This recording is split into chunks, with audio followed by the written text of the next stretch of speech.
Good evening, ladies and gentlemen. Welcome back to the Trippsix Motorsport Super Touring Championship. Season number 2 comes to event 4, round 7 and 8, and we take to Germany for the first of 3 rounds this season. We're here in the Sachsenring after the chaos, carnage and excitement over the course of last week at Interlagos. It was a very, very fun display. Of course, you had Darragh Thacker to talk you through all of the action. My name is Zach Sweeney. I'm back and I'm raring to go around a brilliant circuit like this. Before we get too far ahead of ourselves though, let's take a second to see what the situation is like in the championship standings coming in to today. A good result over the course of last week sees Lloyd Biddulph continue his consistent run at the top of the championship, looking for his second consecutive championship. Mariusz Zabdyr, a decent run of form, of course, taking the win in race 1, maintained 2nd place, with Bence Farkas, the Hungarian, in 3rd. Then comes Pascal Nenad-Vlasevic in 4th and 5th, with Sachsenring, again, a consistent run, and look at how close it is still in that fight in the midfield. Pavel Mukonin, the debutant, only in 7th, but a very good result considering the ups and downs he's had. Shows Oysa, Luciano Vitver, and Thomas Santino, the top 10, with Full Lawson and Ezekiel Chaminando, the top 12 in the championship. Moving our way down, of course, we've got Stu Neal and Axon, the Spaniard of Victor Bernat Rubio, definitely having a much better season this time around than he did last time. Ian Deeney, Nick Papadim and Benny Norton the next 3, with Simon Trebek and Fraser Rostans the top 20. Then comes Emmanuel Lopez, the last of those on the grid that have scored points, with Laszlo Spava, Poddy Flack and Russ Butcher rounding up the 24 driver field that we've got. Unfortunately, we're not going to quite reach that number here today, as we have got a couple of people who are either otherwise committed or unfortunately are unable to make it here tonight. So we've got our reduced grid, but still quality over quantity. We usually pride ourselves on both. Unfortunately, we can only pride ourselves on one, but I suppose it's the better one of the two. It's definitely the quality side of things. As you can see, we've still got our big names. We've got Lloyd Biddulph, Bence Farkas, Mariusz Zabdyr, all here on the grid and all raring to go here at the Sachsenring. I'm going to be honest. Okay, right. This is my first ever time coming to the Sachsenring. It's my first ever time commentating at this circuit. I'm looking forward to it. I've obviously I've done my looking up at it. I've done my research. I've been looking at the circuit itself. On paper, it looks to be a very, very brilliant circuit. As you can see, a lot of undulation here in Germany, so can't complain. It's one that I have been looking forward to, a new challenge, of course, as we have been looking forward to over the course of the entirety of this season. Obviously, we're here. We've had Monza, Mid-Ohio, and Interlagos. We round off the first half of the season here at the Sachsenring before we then go to Zolder, Hockenheim, Road America, and the Nürburgring for the end of the season. So as I say, the Sachsenring is the first of 3 trips to Germany over the course of this magnificent season. So of course, I for one am very looking forward to it. Of course, welcome into anyone that's watching along on the Trippsix Motorsport YouTube channel. If you would like to subscribe, turn the bell on for notifications to not miss a single thing that comes the way of Trippsix Motorsport. Of course, we have got the Super Touring Championship. That's my side of things here on a Sunday, every Sunday. Sort of 10 to 8 in the UK, and obviously you want to translate to wherever you are around the world, and it's going to get a little bit confusing soon because our clocks are going backwards. I think, yeah, we're going back an hour. So I think that's how it works. Yeah, we go an hour earlier, so we have longer in the day. However it works, I don't know, but it's going to get confusing. So make sure you are translating that to whatever time zone you are in around the world, because this is a championship you're not going to want to miss. They also run a number of other championships. They've got one on R-Factor 2 that, again, you won't want to miss. And obviously, if you want some highlight reels, if you want some good quality highlight content, head over to the Trippsix Motorsport Instagram page as well, just to stay up to date with things. You know, the standings get posted there. Good little highlight clips of the week before also get uploaded there. So make sure you just get involved. And if you would like to get involved with the Super Touring Championship, get yourself into the Trippsix Motorsport Discord, have a word. See how you can get yourself involved, and it would be a pleasure to have you on the field as well. Not only necessarily for this season, but also the future seasons, because I doubt this is going anywhere. It's a brilliant championship. It has consistent attendance. It has amazing competitiveness and great management and a great atmosphere as well. Great not only to thrive in if you are a strong driver, you know, the likes of Lloyd Biddulph, Mariusz Zabdyr, Luciano Vitver, the like of those top level esports drivers here on Racer Room Racing Experience, but also sort of, as we've seen with Pavel Mukonin, drivers who are strong have a lot of potential and just want to hone their crafts. You know, that we cater to a lot of people here. It is a very open championship that caters to a wide variety of skill sets. So get yourself involved, have a lot of fun, and sort of just learn the touring car trade, because it is a very, very difficult one to get yourself into.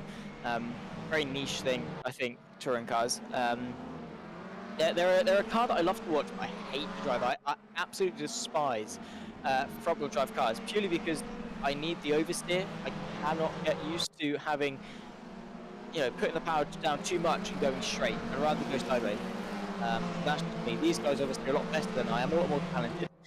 So they can put up with the touring cars. I'm very much content with sitting in my chair in my bedroom, staring at the screen, and talking about what I see out on circuit. So yeah, there we go. Of course, welcome in again to anyone that's watching on. We've got Sturgo, we've got Avengi, we've got Gregor, all in the YouTube chat. So welcome in. Of course, don't be shy to give me your thoughts, feelings, queries, questions, and well, whatever tickles your fancy over the course of the evening. Of course, I'm alone here in the commentary booth, so you know, it would be nice to have some company with you guys in the YouTube chat. Give me some things to talk about, any thoughts again that you might have. But as it stands, they are going into a 12-minute qualifying session before we head our way into two 20-minute races, of which the second one is a top 10 reverse. Race number 1, understandably so, is set by the grid order in qualifying, set of course by the fastest laps around the circuit. We'll go with Bence Farkas going into turn number 1. As you can see, a very quick right-hander well, you're coming in off a very long back straight, so you're having to really quickly get yourself down to speed. It then loops its way around, sort of I suppose Sepang turn 1 and 2-esque type of thing, just a little bit longer. Then you run your way downhill into a very looping long right-hander, and then this is basically the twisted stuff essentially done. You run your way through the very long uphill left-hander that then leads you into a bit of a straight line, and then obviously the rest of the circuit. It's a little bit more box-like. The first sector twists, turns and circles, and then you get past that point and it is just sort of sharper corners as such. That's what Bence Farkas is now running his way towards. You can see there a little bit of a kink before you then back onto the brakes with a very quick left-hand flick. Bence Farkas looking very, very strong. Again, a driver who is mighty in qualifying, and also I love this long dip. It's like it is literally a plummet. You start at the peak and you just drop straight down before again you're going through a relatively quick left-hander before you then round off the circuit with the final corner here at the I don't even want to go for that. The Queckenberg curve is what we're going with. And then, of course, it's a vital corner to get right, because it's an uphill run before you go onto the pit straight. So it's all about getting the exit. And as it stands, Bence Farkas not really having the best of lap times set. I don't even think he was able to put a lap time down after some track limits violations. But as it stands, it's Lloyd Biddulph that puts the best lap time in qualifying, a 1:24.904. As he is narrowly about a quarter of a second clear of Paolo Mucone and Pascal Jean-Pietro as well.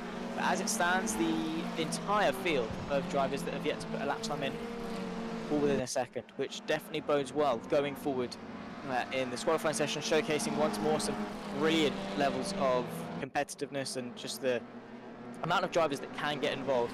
So far this season, of course, we've had a number of drivers take victory. We had Lloyd Biddulph, obviously, and having that win at Mid-Ohio. He's had a number of podiums since. We've had Mariusz Zabdyr taking a victory. We've had Bence Farkas taking a victory.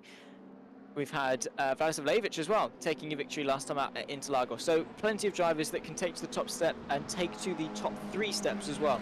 So always looking out for the next driver to sort of get themselves involved. It's been a very hotly contested sort of top 5, 6 echelon of the grid. People constantly having to really battle to get themselves into it. We've not really had a runaway.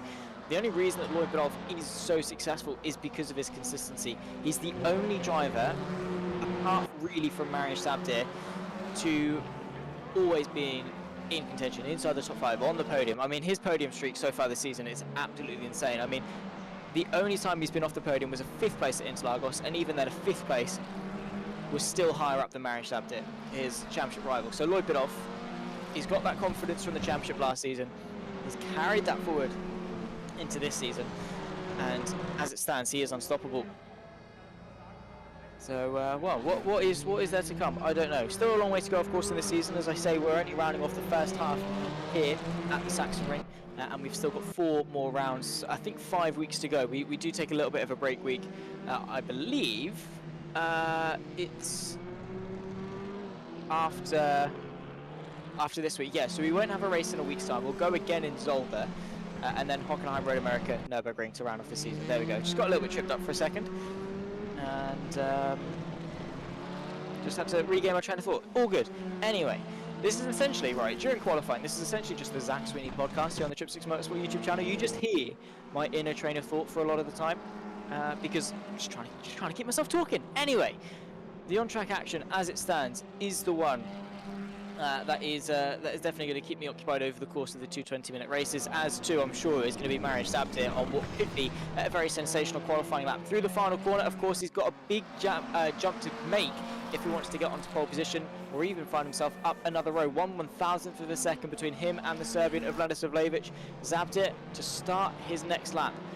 And of course, you've got to time your laps well here on Race Room. Again, for those of you that are new to Race Room racing experience, it's a sim that in qualifying isn't exactly the most lenient of things. You've got the likes of ACC and GT Sport and F1 that are all like, oh yeah, if you cross the line and start your lap before the checker flag is waved, then by all means, go finish lap, mate. Race Room, nah, it's time and tick 0, done, dusted. I don't care if you're about to put in the most barnstorming of a lap you've ever seen in your life. Tough luck, mate.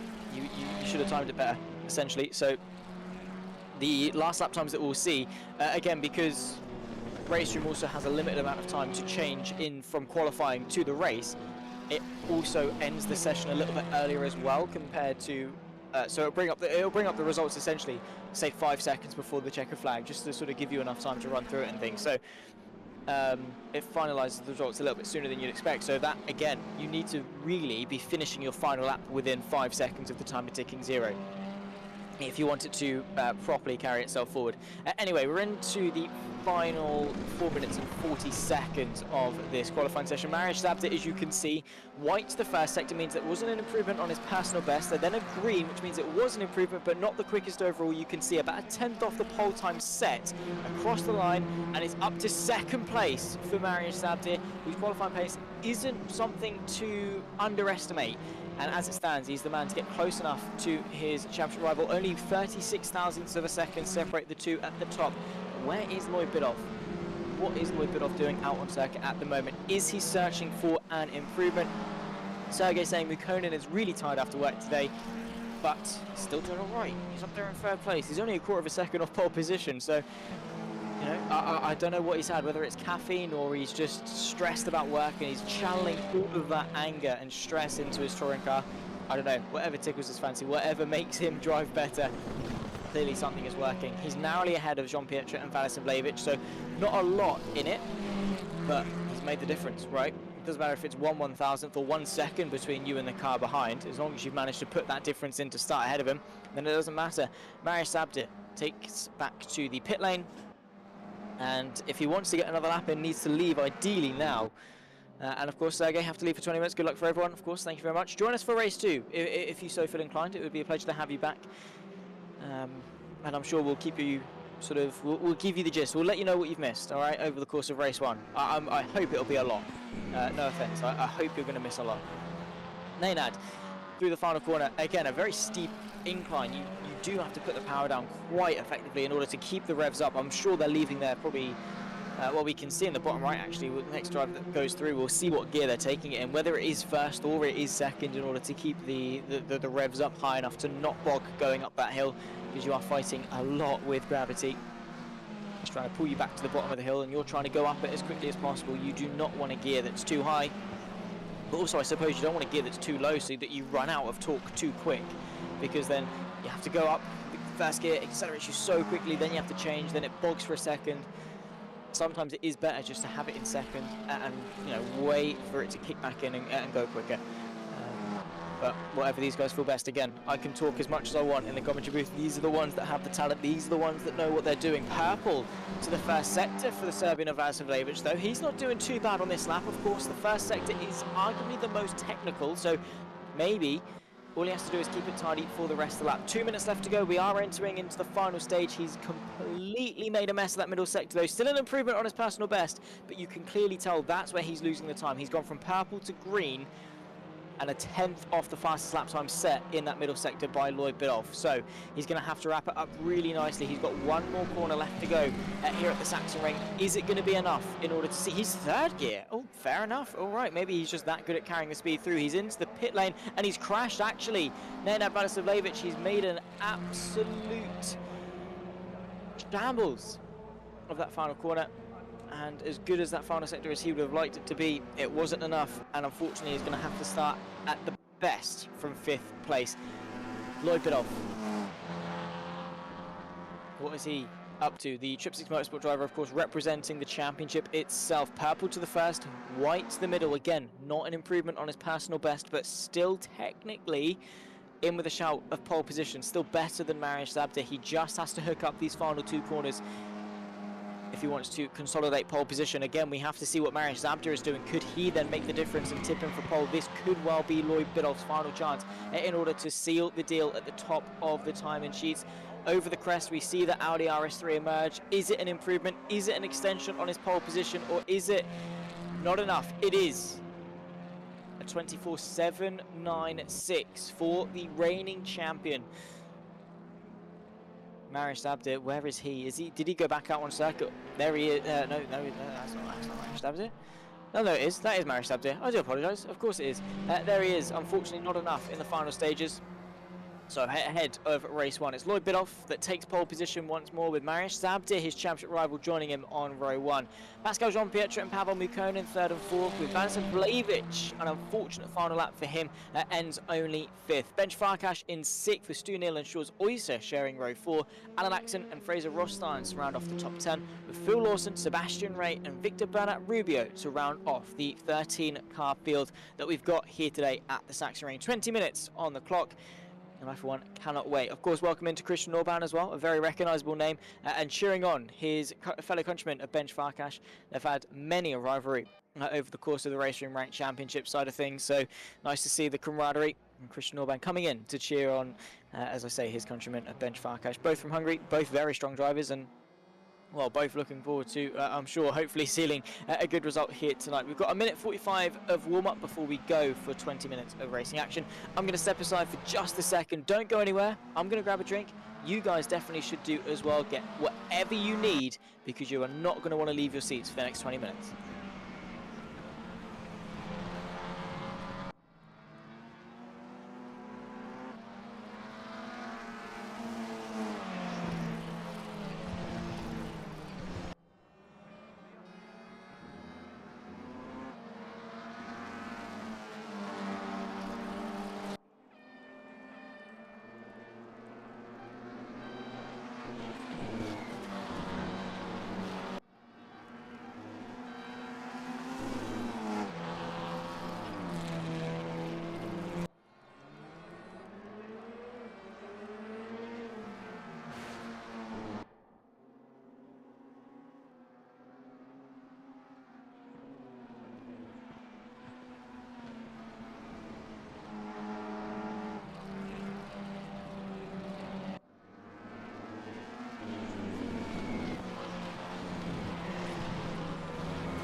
Moments away then, ladies and gentlemen, from getting round number 7 of the Trippsix Motorsport Super Touring Championship underway here in the Sachsenring.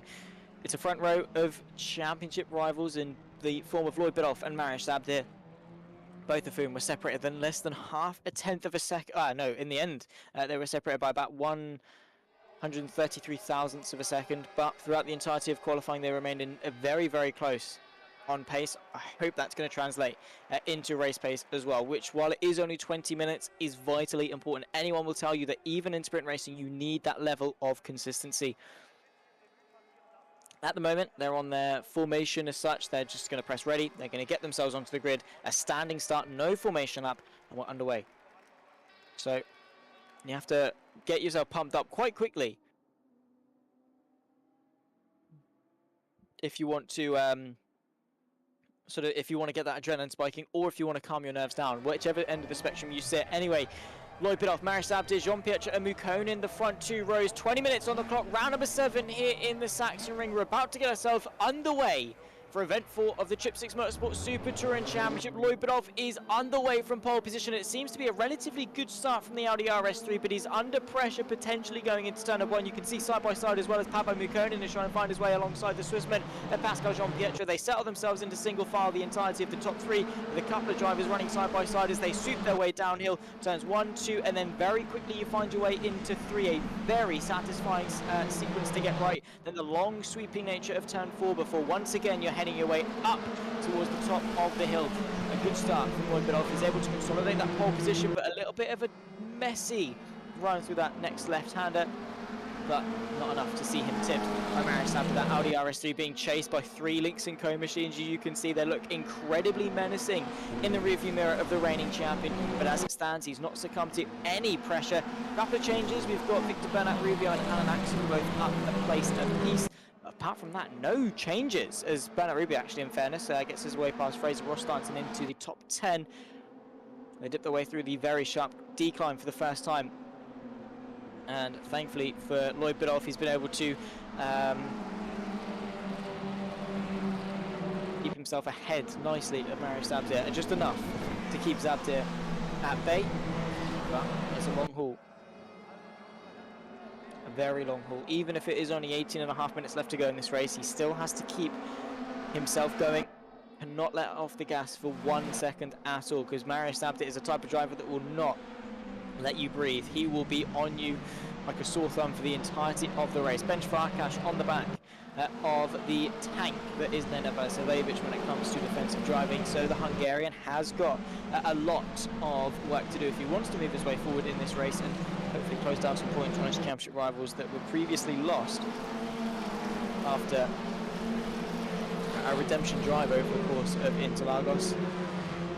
I have to say, I did choose probably a really interesting week to miss. Of course, I was away last week. You had Darragh Thacker talking you through the action, and while Monza and Mid-Ohio were great rounds to watch, I don't think they quite managed to match up to the standard that Interlagos set. So Darragh Thacker really was thrown into the deep end for this new championship. I hope you all didn't like him more than you like me, because then I'd be out of a job. But anyway, he's a fantastic commentator, and I'm sure you loved hearing his lovely voice over the course of the 2 races last week. But yeah, I did definitely pick the wrong week to miss, but it's fine, because we're back in the Sachsenring, and again, very much looking forward to seeing what race that we've got in store. Again, so far, not really seen much in terms of a fight. I mean, the cars are close, but they're not overlapping, which is probably the problem, I think. 17 minutes left to go. Lloyd Biddulph, as you can see, is stretching the advantage out in front, showcasing his sheer levels of consistency, and look at the gap that he's got. Second, third and fourth are separated by less than the gap between first and second of Biddulph and Zabdyr, who unfortunately is not having the most tidy of first sectors. As you can see, it's Pascal Jean-Pierre and Pavel Mukkonen putting on a little bit of pressure to the pole, whose eyes and attention should fairly be focused forward, but unfortunately they're not. Looking backwards, because the Swiss and the Russian would very much like to find their way past and take his place, essentially. And meanwhile, Lloyd Biddulph is just saying, "Cheers, boys. You do you. I'm just gonna drive a little bit quicker than you, if that's all right. I'm gonna build a gap in the first few minutes of this race, and then try and hold it for the remainder. But anything can change. You cannot get complacent, and you definitely cannot feel secure in a championship as chaotic as the Trippsix Motorsport Super Touring one." I do love, honestly, the camera that we get as they dip their way down that hill. It's astonishing how deep of a decline that is. That is insane. It must be surreal to drive in real life, well, in the sim, and let alone real life as well. I mean, the sim, probably you can't really see much as you're racing straight down, but again, the feeling that you'd get, your stomach would be out your backside if you were doing that in real life, would be, well, definitely something. But Pascal Jean-Pierre isn't focused too much on that decline. He's focused more on the backside of Mariusz Zabdyr and making that appear in his rearview mirror if he can. He's looked to go to the inside of turn number 1, but Zabdyr's got it covered for now. But you can definitely tell that the fact that Zabdyr has had to defend means that his intentions are for second place and limiting the damage if he can. Pascal Jean-Pierre, though, again, one of those drivers that if he sees a gap, he's going to fill it. He's not shy. He doesn't lack confidence. He doesn't doubt himself. If there is a gap, he's going to go for it. If he can be late enough on the brakes, he's going to brake later than you, essentially. But also Zabdyr, I suppose for another time this season, it is an unstoppable force and an immovable object. Jean-Pierre is a very competent racer. Zabdyr equally as much. And right now they are clashing. Unfortunately, only one of them can come out on top. Only one of them can take that second place, and well, each of them will say it'll be themselves. Doesn't work like that, unfortunately. One of them is going to have to be disappointed. 14 minutes, 36 seconds left to go of race number 1. Don't forget, of course, we have got a top 10 reverse grid for race 2. Another 20 minutes on the clock and more championship points to be gained. Jean-Pierre all over the rear view mirror of Mariusz Zabdyr. Now you've got Bence Farkas, potentially even Bence Farkas joining into the mix, but 4 cars in the fight for second. Not a bad shout at all. Defensive, nearly goes Mariusz Zabdyr. He brings it back to the left-hand side, and Jean-Pierre definitely follows him, so not wanting to lose out in terms of the slipstream. But look at the way Mariusz Zabdyr is driving, right? He's going in deeper to a corner, cutting back. It is an ever so subtle thing.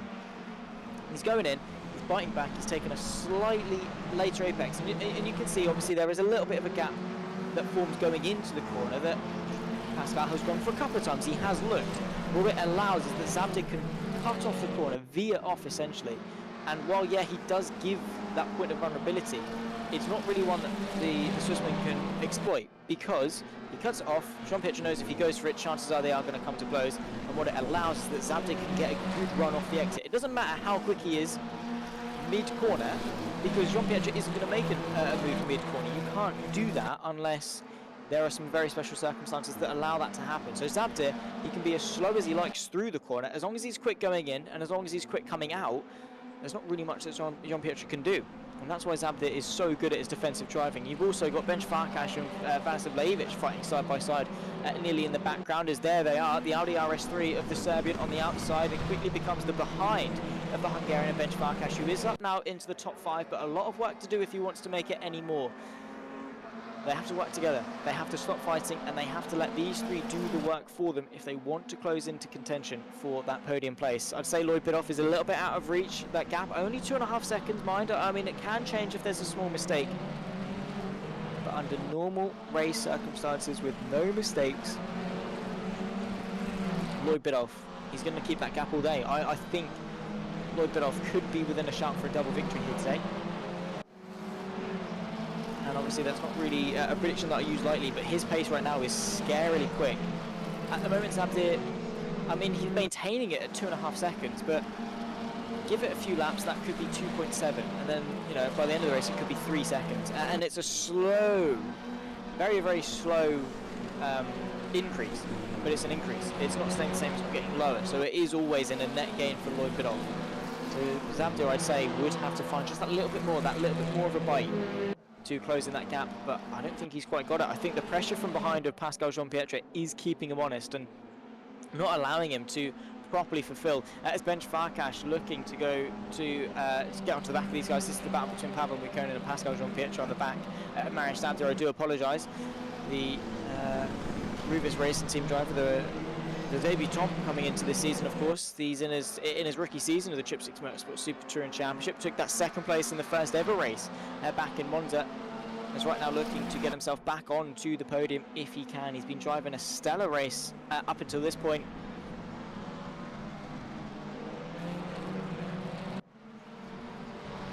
And I'm sure would be delighted to find himself onto the podium once again.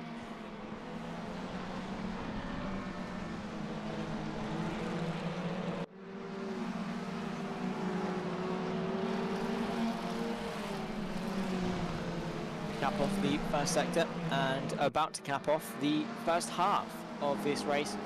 He's still second, third and fourth. Very, very close. Zabdyr, I suppose, again, as I say, maintaining that gap quite nicely to Lloyd Biddulph, but it's all good maintaining a gap when you're 3 seconds behind, I suppose. That doesn't really do you much help. You know, ideally you don't want to lose that time in the first place, but Zabdyr didn't quite get off to the best of launches, and has since been looking in his rearview mirror under pressure from those behind him, which, as I say, has definitely not helped his advancements forward. That could be the move though. Pavel Mukonin looking dangerous into the final corner. Is he given the space by Pascal, who does go the long way round? Of course, it's an uphill climb, so it all depends on who can get their foot to the floor first. What a great way to cap off the first half into the final 10 minutes. And it's Pavel Mukonin side by side with the Swiss driver Pascal Jean-Pietre, who has got the inside line going into turn number 1. Pavel Mukonin, though, brave on the brakes. Could he have the agility to dance that car the long way round? It will quickly become the inside for the next sweeping left-hander, but not enough to have an overlap going through. So he's going to have to play second fiddle for now and stay in 4th place, but also be mindful of Bence Farkas and Mariusz Zabdyr in the background, because they could very quickly find themselves back into contention if these guys aren't careful. 9 minutes and 20 seconds left to go. So time is ticking. Time definitely is not in abundance. Very much is a luxury. And very scarce for these guys. So too opportunities, as it's already been proven, overtaking seems to be fairly difficult around the Sachsenring.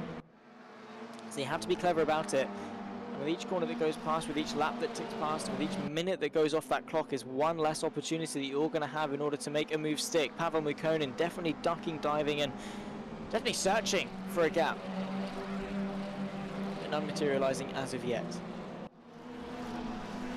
You see the chasing cars of Farkas and Mariusz Zabdyr as well in the background.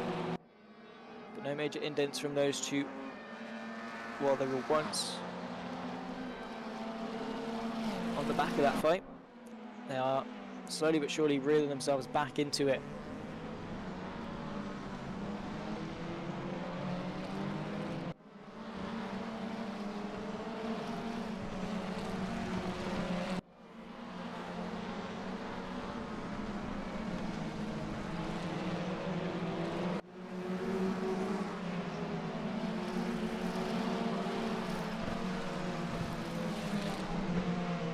Of course, these guys are, as I've always said, these guys are the absolute top flight of race room esports. Again, anyone that follows the official rank series and things like that, you can recognise some of these names. I think we've seen Biddulph in a couple. Zabdyr, we've definitely seen up there in a lot of them. Mariusz Zabdyr has competed, as I say. Bence Farkas was a championship contender at the MX-5s.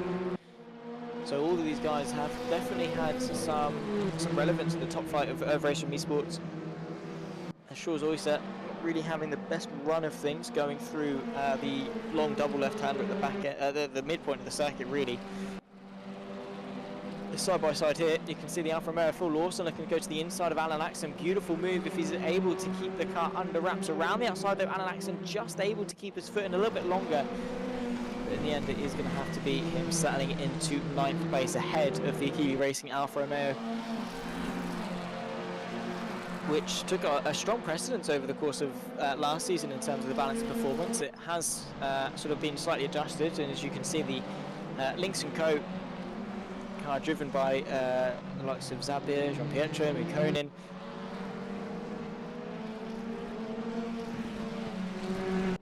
has taken sort of the dominant spot in terms of the car of choice.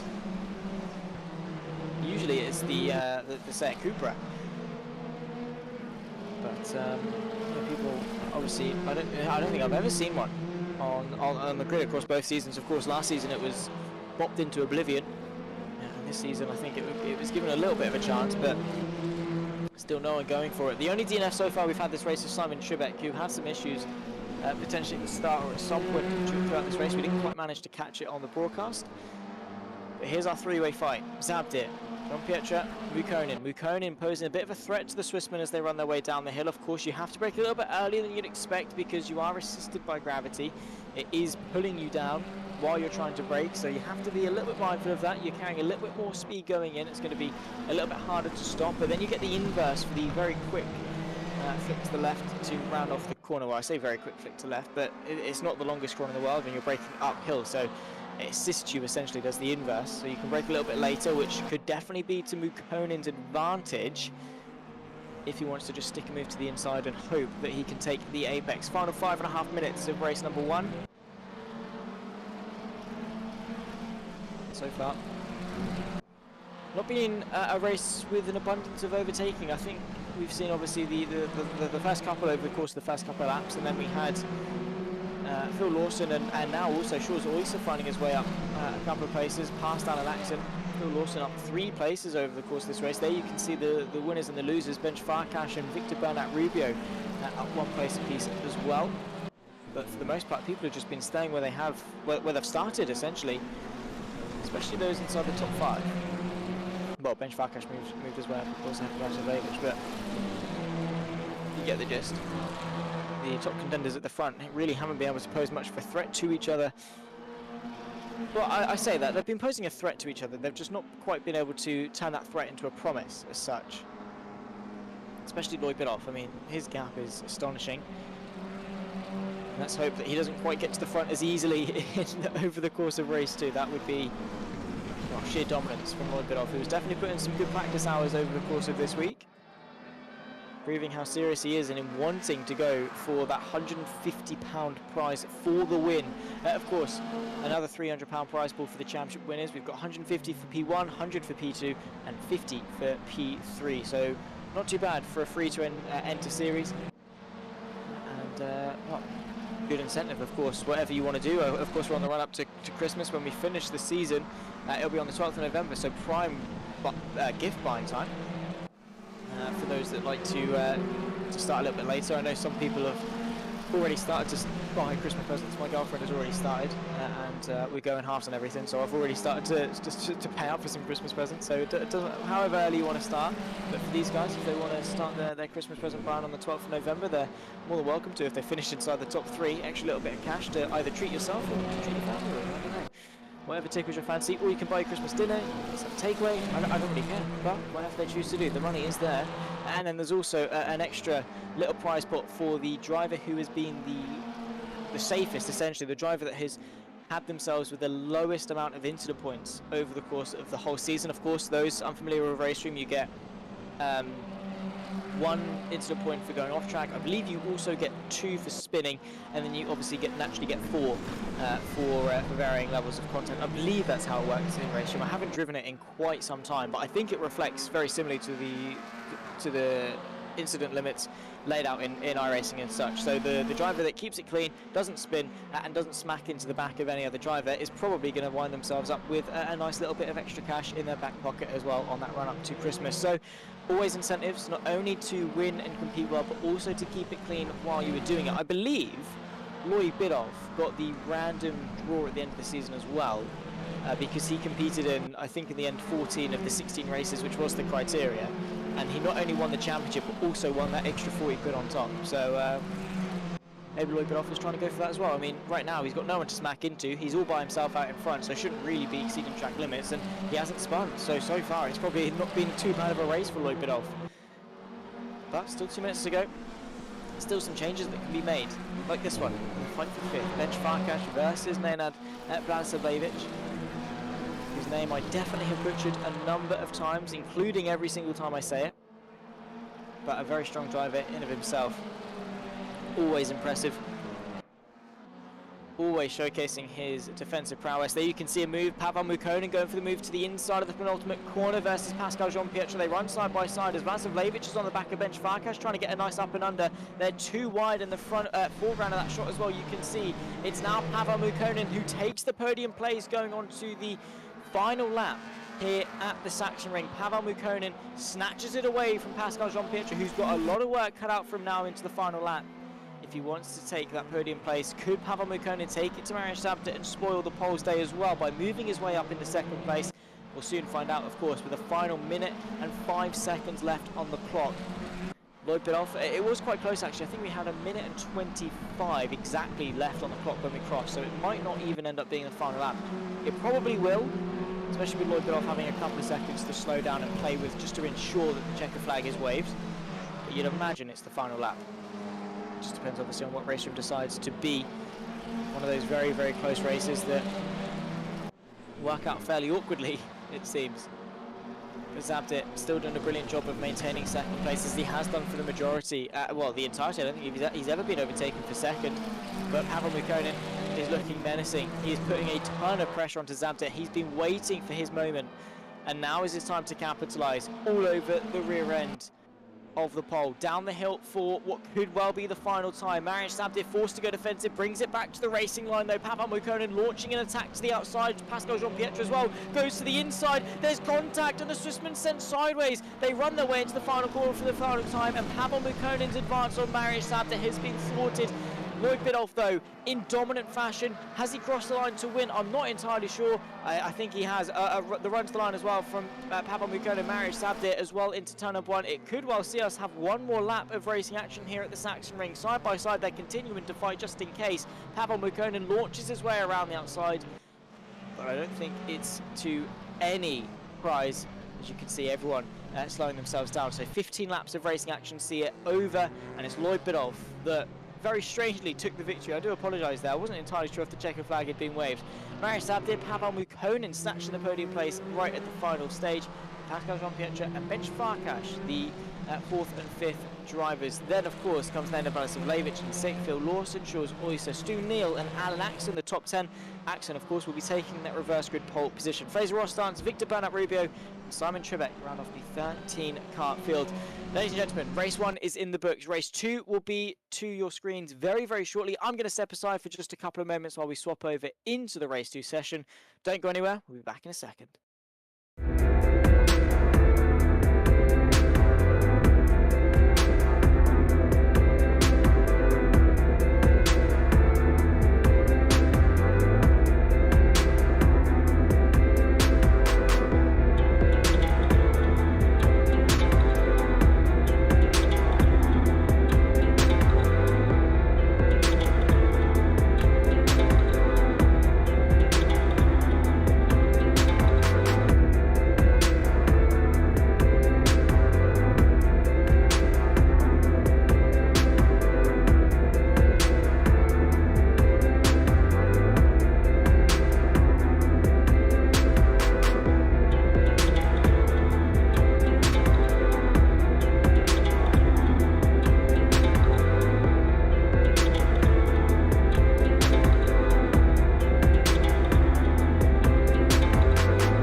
Welcome back then, ladies and gentlemen, as we are just moments away from kickstarting race number 2 of the Trippsix Motorsport Super Touring Championship. Season number 2, event 4 sees us take round 7 and 8 here at Sachsenring, the first of our 3 trips to Germany,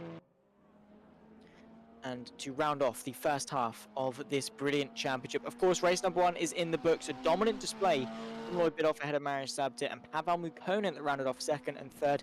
Pascal Jean-Pietro narrowly missing out on that podium place after it being snatched by the Russian on the final corner of the penultimate lap. As you can see, there is 5.5 minutes left to practice, but I assure you that probably will be skipped forward as soon as we've got all of the drivers in and the grid sorted. So, of course, my name is Zach Sweeney. I'm here trying to keep you company in the commentary booth, and it's been a pleasure, obviously, to be your commentator since the championship's inception all the way back. Blimey, when was it? Back in May, April? Let me have a quick check. Actually, we're now onto the formation lap, by the way, of the race before we head away into, of course, 20 minutes of racing action. Yeah, it's 26th of March, I believe, was the first ever race. Actually, no, it was the 19th of March, and it should have even been a week before that as well. So, yeah, a long time ago that I've been here, and well, a pleasure ever since. And well, looking forward even more to having our second race of the evening. Again, top 10 reverse of the results that we saw over the course of race 1. So it will see Alan Axon take to pole position and Lloyd Biddulph take to 10th. What can he do? Again, what crafts a champion is how well not only he can win from the front, but how if he can maximise his points all when he's not starting in a competitive position. So far, that's only seen him off the podium once, and even then it was a 5th place. So I think the champion definitely showcasing a lot of championship qualities. Alan Axon, Stu Neil, Shores Oyster and Nenad Vadisavljevic, the front 2 rows, 20 more minutes. Round 8, race 2 of event 4, the Trippsix Motorsport Super Touring Championship is underway once more at the Sachsenring. The Trippsix Motorsport driver of Alan Axon leads them in towards turn of 1, followed by Stu Neil, who is trying to go to the outside as they run their way into the very long downhill sweeping right-hander. It's not quite materialised for Stu Neil, but Shores Oyster settles himself into 3rd place. The Serbian of Vadisavljevic as well can find himself into the mix.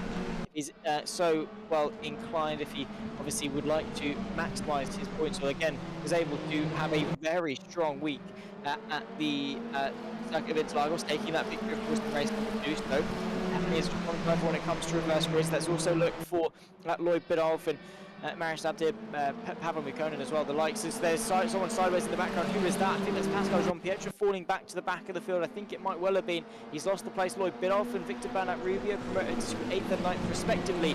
With Stu Neil now fighting for the lead. He's going to pull up to the left-hand side. Is it going to be enough of a run? It's then going to lead itself into the double left-hand sweep, but nowhere through for Stu Neil as of yet. Alan Axon for now has got it covered through the right, then you dip your way through the very steep drop towards the penultimate corner, the heaviest braking zone on the circuit. Alan Axon not quite close enough, but a couple of people are. There's Lloyd Biddulph trying to go for the move on Pavel Mukonen. He's got it signed, sealed and delivered into 7th place, slowly but surely ticking his way through the field. And now also you can see Mariusz Zabdyr fighting away with Bence Farkas for 5th, side by side through the final corner, just in the background of shot. And Zabdyr picks his way up into 5th place, so trying to put as much distance between himself and Biddulph as he can. There you can see the other Audi RS3 of Nenad Vadisavljevic, the Serbian driver, going to the outside. They're too wide, too deep in Noah's Ark formation as they fly in towards turn of 1. Beautiful up and under potentially from Nenad, but it's not quite worked out for him. Bence Farkas picks his way back through on Mariusz Zabdyr as Lloyd Biddulph is into the mix as well. 5, 6 and 7, all huge names. The top 3 in the championship, of course, fighting away. Lloyd Biddulph on the inside of Mariusz Zabdyr to tick off his 4th place gain in just a lap and a little bit. Lloyd Biddulph, the reigning champion, absolutely flying through the field here today, carving through like butter, and once again showcasing how good of a champion he actually is. The Serbian of Vadisavljevic as well, but trying to prove his mettle as one of the strongest racing drivers on the field. He'd like a podium and to knock it down to 4th if he can. And Axel Stu Neil as well, not really separated by much. They're fighting their way into the double left-hand flick. The gap opens up on the inside for Stu Neil, but once again it allows itself to open up to the outside line. So Stu Neil not really attracted by that. He would like the inside line going into the downhill braking zone at the penultimate corner though. You can see Shores Oyster trying to get himself into the mix as well. Stu Neil takes the lead. Alan Axon keeps his foot in the long way round, but is it to his detriment? Could we well see the Flying Dutchman of Shores Oyster pick his way past? Maybe Vadisavljevic is going to freight train his way through as well. The gap does close, but Alan Axon down 2 places in the span of 2 corners. Stu Neal, Shaw's Oyster take the lead, and there is Alan Axon. He's launching a counter-attack. He's on the right-hand side, but look at the conundrum that's in behind. Loads of cars occupying a very small amount of space. Late on the brakes from the Flying Dutchman of Shaw's Oyster as he tries to pick his way back past Alan Axon and up in a second place. There's contact as Bence Farkas tries to get himself onto the podium. Bence Farkas now inherits the inside line, and that is it. A very short fuse, and it's catalysed into a huge battle. They run their way through the downhill sweeps at the bottom end of the circuit before we rise our way back up towards the peak to end off the first sector. Bence Farkas has got the reigning champion of Lloyd Biddulph just in his rearview mirror and would like to get rid of him as soon as possible. So if he needs to keep him behind, he needs to be moving forward. It's attack or be attacked, it's sink or swim, it's hunt or be hunted, kill or be killed, essentially, in the most volatile way, an extreme way, I suppose, more than anything, is the best way to describe this battle, because if you don't attack, people behind you will. Offense, definitely the best defense, as we've already ticked away through 4 minutes of racing action here. Welcome back to Sergey. Of course, he took his break for 20 minutes, and while he couldn't have joined us back at a better time, Stu Neal, Shaw's Oyster lead the way from Alan Axon, Bence Farkas, and championship leader of Lloyd Biddulph rounding off the top 5. Then it's Farkas, Zabdyr, Mukkonen, John Pietro, and Victor Bernat Rubio, the top 10. Fraser Rosnart in 11th, and Phil Lawson not taken to the grid for race number 2. Bence Farkas up over the crest to start the pit straight once more, and he might well be able to materialise a move if he's brave enough. Is that a move in defence? Is it a move in attack? Lloyd Biddulph, nonetheless, will go to the inside with him. There's Bence Farkas ducking and diving, searching for a gap. There's a little bit of contact as Lloyd Biddulph and Bence Farkas, the 2 Audi RS3s inside the top 10, fighting it away for 4th place. The Serbian has got it covered and keeps the reigning champ at bay for now. Again, loose terms here for now, because there is Lloyd Biddulph immediately on the attack once again. They cannot hamper their run though, because it's a very steep incline towards the top. Once more, Bence Farkas has got it covered. He wants to be the one that leads the charge forwards. But what it's allowing these guys to do is allowing the likes of Stu Neal and Shaw's Oyster to build a buffer ahead of the rest of the pack. You can see the gap that they've got back to Alan Axon. And they'd like to keep getting bigger. They'd like to put as big of a wedge as they can between them and the rest of the field, so that they can consolidate their own respective positions and not really have to worry about what the people behind them are doing. Lloyd Biddulph, in arguably one of his best opportunities yet. Is he going to go inside? Is he going to go outside? He's going to think about going late, but he's going to commit to the outside. He uses the agility, or does he? He sweeps back underneath the Serbian. Beautifully done from Lloyd Biddulph. He's now going to find his way up in a 4th place. It's not going to be as easy as that, though. Bence Farkas, you can bet your bottom dollar, is going to try and go to the outside. They're not quite able to. Now it depends on how good of a run he can get going through the pit straight. But Lloyd Biddulph into 4th, and now his pursuit for the lead begins. Side by side as well in the background as Mariusz Zabdyr and Bence Farkas fight over 6th. The action is non-stop here in race 2. What we lacked in race 1, we are getting in bucket loads for race 2. It's Zabdyr on the inside, and if he would like that 5th place, he's going to have to work a lot harder of it. He's moved his way into 6th. Next up is 5th. Cars everywhere, and of course they all use the same livery for the Iron Link, so it is a little bit difficult to pick them all apart, because it's not even like I can go off numbers or flags on the rear wing or names on the side of the car or liveries or anything like that. It is essentially just the luck of the draw, and you're trying to pick it through, see who's where, and it's almost like, okay, so there's Bence Farkas, he's in the Audi RS3, so then you work your way backwards based off the timing tower. A lot of cars, and when you've got 4 highly competitive drivers all in the same car that all look exactly the same, it's tough. But I'm doing my best in the commentary booth. Lloyd Biddulph as well, doing his best and doing a very good job as to pick his way through. That was a late lunge maybe to go to the inside of the right-hand kink. It's now going to turn itself though into an opportunity down the hill. Alan Axon demoted off the podium as the inside line for Lloyd Biddulph sees him up into 3rd. Gravel being kicked up as well. A poor run from Mariusz Zabdyr. Bence Farkas is definitely going to be all over that. He is going to send a move to the inside. The Hungarian not waiting around at all and not hesitant. As soon as there's an opportunity that arises, he fills it. And he takes that 6th place off the hands of the man 2nd place in the championship. Side by side as well, Pavel Mukkonen trying to capitalise off an area of vulnerability as he tries to go to the outside of Mariusz Zabdyr, who's got it covered. And that inside line through turn number 1 really works a lot better than any other run that you have, because it's just too long. It's too long of a corner. So to try and hang it on the outside, you have to be either very good, which all of these guys are, but then you've also got an equally good driver on your inside who's just going to take the track away from you, or you have to be a lot quicker than the driver on the inside.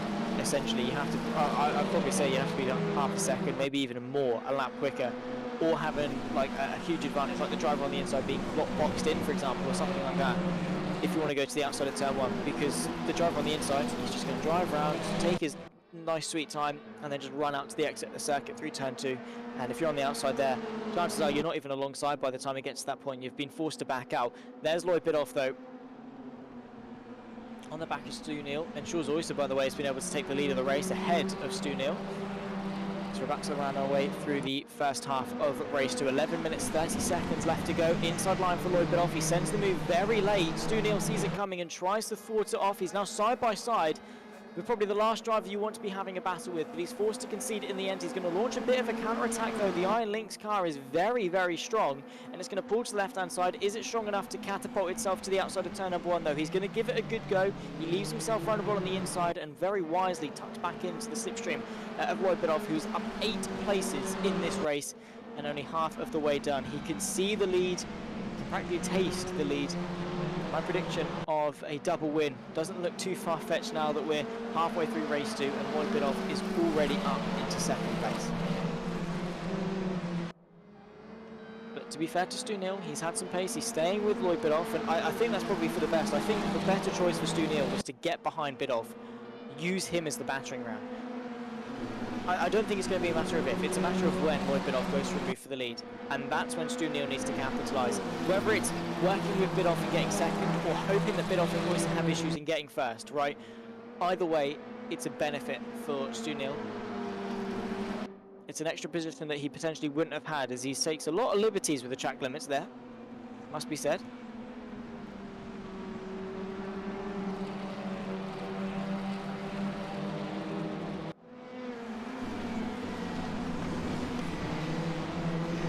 First half done, lap 7 in the books. We'll probably be getting ourselves onto lap... will we get 15 laps again? I'm not sure, because these guys are... Obviously, it's not been Lloyd Biddulph running away with things at the front, so we might only be able to get ourselves 14 laps of racing. Of course, we'll see it as it comes.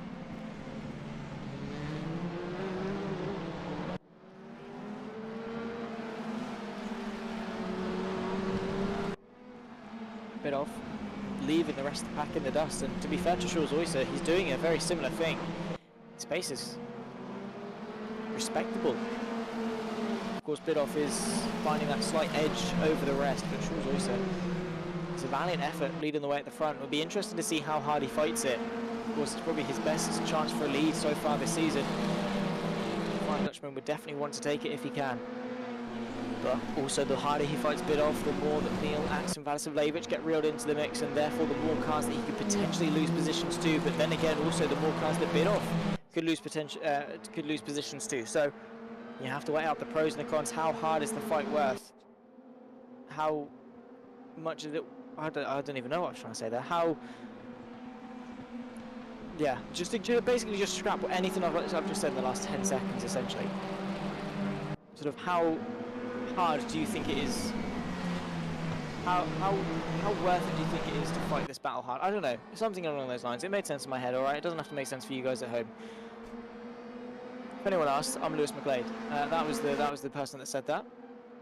Jules Oyster on the back of Lloyd Biddulph, well, being chased by Lloyd Biddulph. Jesus Christ, it's completely messed my train of thought, but it's not messing with this fight for the lead. Inside line for the Trippsix Motorsport driver, the championship leader and reigning champion of the Trippsix Motorsport Super Touring Championship. He takes the lead of race 2 onto lap number 9 with 8 minutes and 7 seconds left to go. Lloyd Biddulph,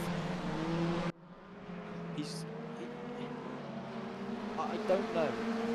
He's different, Ravy. This guy, I don't know what he has for breakfast every morning. I don't know what he wakes up to. What music he hypes himself up with each race. I suppose he has got the biggest cheerleader in the form of his father cheering him on week in, week out. So at least there is that. There is always the support on the sidelines for Lloyd Biddulph. And as it stands, he is running so well, almost unstoppable. And will be continuing his podium tally. I don't think he'll be beaten into the final 7.5 minutes of this race. There's Vasiljevic going for the move for 4th. Inside line opens up. He's late on the brakes, and the tank goes forward. The Serbian up to 4th, and Bence Farkas as well would like to get himself in the mix. He does commit to the left-hand side. As I say, you are assisted by gravity into this final corner, so you can brake a little bit later, send the move in.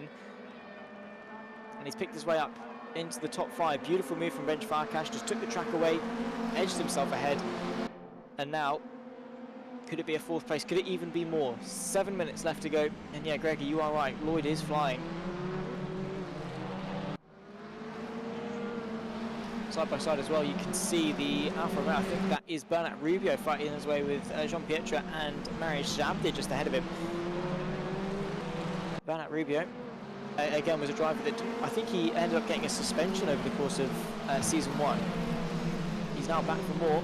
Has scored some good, decent points results, and is right now once again inside the top 10. So proving his mettle, definitely the Spaniard. Always a driver with some good potential. Fighting with some big names in the championships. Zabdyr and Jean-Pierre are 2 drivers that is no mean feat to battle with. You can see also Alan Axon and Zabdyr going side by side. I can bet it's the pole that trying to go the long way round. Jean-Pierre and Alan Axon as well. Alan Axon has had an issue. He's dropped down behind 3 cars in the span of just a couple of corners. The pole sitter, who did lead for a good 5 minutes, now down to 9th. Down the hill. My favourite bit of the circuit, and same too potentially for Mariusz Zabdyr, who's trying to send the move. There's Alan Axon as well, launching a bit of a counter attack in the background. He picks his way past Bernat Rubio and into 8th. It's not done yet though. Bernat Rubio trying to go the long way round, keeping his foot in quite nicely to the outside of the final corner. What's that Alfa Romeo got in terms of torque? How quickly can that build itself up to speed? And how late can it be on the brakes into turn up 1 as well? That Lynx & Co machine is very quick in terms of raw straight line speed power, but Bernat Rubio being late on the brakes, nicely done into turn up 1. But look at that move from Alan Axon. If you can consolidate that, then fair play. It's not done yet, but he's fighting down the hill through the sweepers. The inside goes the way of the Spaniard. Alan Axon trying to get another up and under into the long right-hander. Beautifully done from the Trippsix Motorsport driver. Absolutely sensational. Great respect given between the 2 cars. They continue their run side by side before Bernat Rubio just edges himself ahead. A little bit of a sideward moment from the Alfa Romeo, who just about keeps his car under wraps. Well, that is the racing we like to see. This is the Trippsix Motorsport Super Touring Championship, ladies and gentlemen. And that is respect. Cheering on Nenad is Gregor, and cheering himself on is Mariusz Zabdyr. He's going to move his way onto the podium, but it's too deep. The up and under could well be there from Stu Neal, who's going to work it twice.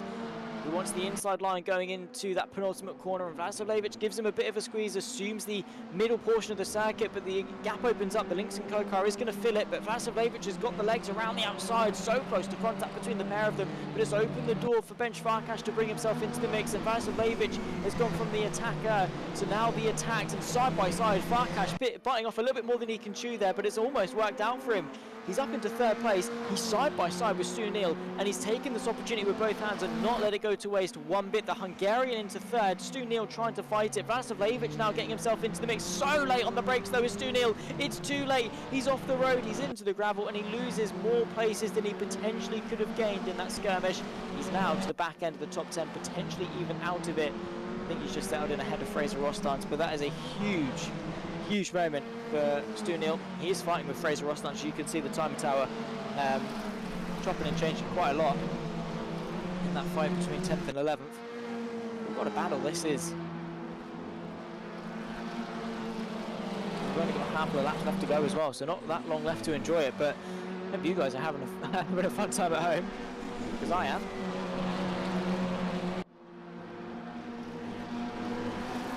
Lloyd Biddulph as well. Shaw's Oyster. He's keeping them honest. That gap is 4 seconds, but it's only 0.2 between the top 2. Shaw's Oyster, fair play, lad. I have to say, I'm really impressed with the Dutchman for keeping Biddulph honest. There they are. You can see the Alfa Romeo. He's given him a good run for his money. Could we see another change for the lead? There is the battle, and he's all over his rearview mirror. Shaw's Oyster, the Achille Racing Machine. Could he spoil the double whammy for Lloyd Biddulph? We're doing 1 minute 25, so we've got 2 minutes 40 to go. So this is the penultimate lap.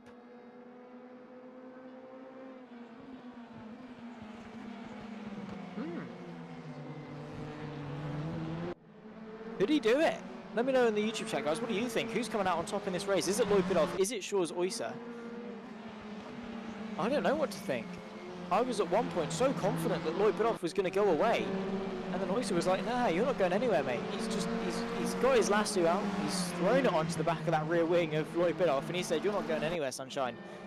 He's keeping him honest. Exactly what we want to see, a lead fight that we did not quite get in race one. Sure, also, where was this pace over the course of the first 20 minutes of racing action here this evening? Because it was there, it was always there. The potential just had to be unlocked, and here it is in full swing. The Flying Dutchman has found his swing. One more lap after this left to go. Of course, they're rallying themselves into the final 3 corners of the penultimate lap. Shores Oyster, his time is running out. Does Lloyd Biddulph have this under wraps? Also, the fight in the background, late on the brake. Shores Oyster, his intent is clear. He wants that win. And any right-minded individual would want that win. If you can see it, it's tangible, it's right there. And he's earned it on merit as well. If he can find a way through, the reigning champion. One more lap left to go here at the Sachsenring for round number 4 of the Trippsix Motorsport Super Touring Championship, races 7 and 8.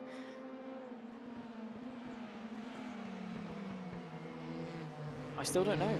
I still don't know. It's going to have to be a mega final lap from Shores Oyster, and most crucially, that final flick to the right before they dip their way downhill. That's what he needs to nail.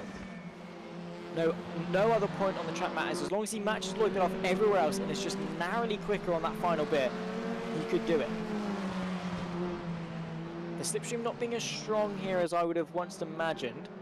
Avatar, where is Acer, had a great pace in the second half of race 1. Shame that that could be what it is. His tyres through the first part of the race were sort of matching everyone else's, but now Lloyd Biddulph is wearing a little bit more. It's only a 20-minute race, but you are right, for Lawson, that you do have to sort of manage your tyres ever so slightly.